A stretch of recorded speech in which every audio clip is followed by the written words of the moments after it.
The largest amount of U.S. military assistance to Ukraine in history, more than $3 billion, to give the country an opportunity to defend itself against the Russian army. This is the main motive for support, the White House underlined. We did not expect the fighting to stop in the winter. It hasn't. In fact, in some places, it's become even more vicious, Donbass particularly.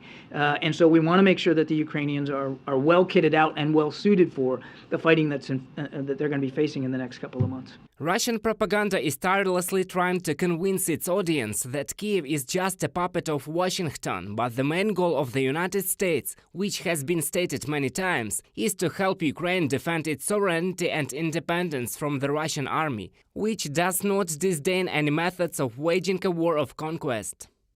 We both want this war to end. We both want it to end. And as I've said, it could end today if Putin had any dignity at all and did the right thing and just said, pulled out. In the meantime, Putin's army is not going to collapse. The United States is helping Ukraine expand its capabilities to liberate the territories temporarily occupied by Russia. This was stated by the Minister of Defense of Ukraine, Oleksiy Reznikov, after a conversation with the head of the Pentagon, Lloyd Austin.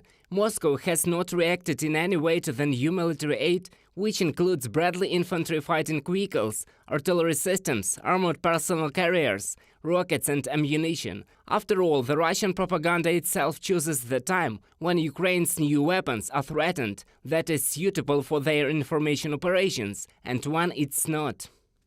Russian officials and mil bloggers scarcely reacted to the latest announcement of military assistance, even though the Kremlin most recently portrayed the transfer of purely defensive Patriot air defense systems to Ukraine as an escalation. The lack of Russian reaction to the US announcement of military assistance that Ukrainian forces could use to support counter-offensive operations supports ISW previous assessment that the Kremlin is more concerned with its informational operations, from the report of the Institute for the Study of War.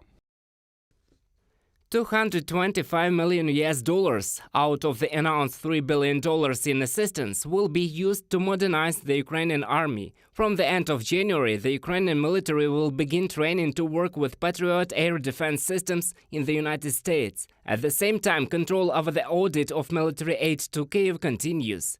During a recent visit to the Ukrainian capital, United States Senator Gus King and the head of the Senate Armed Services Committee said they were extremely impressed by Ukraine's high level of consideration for military assistance.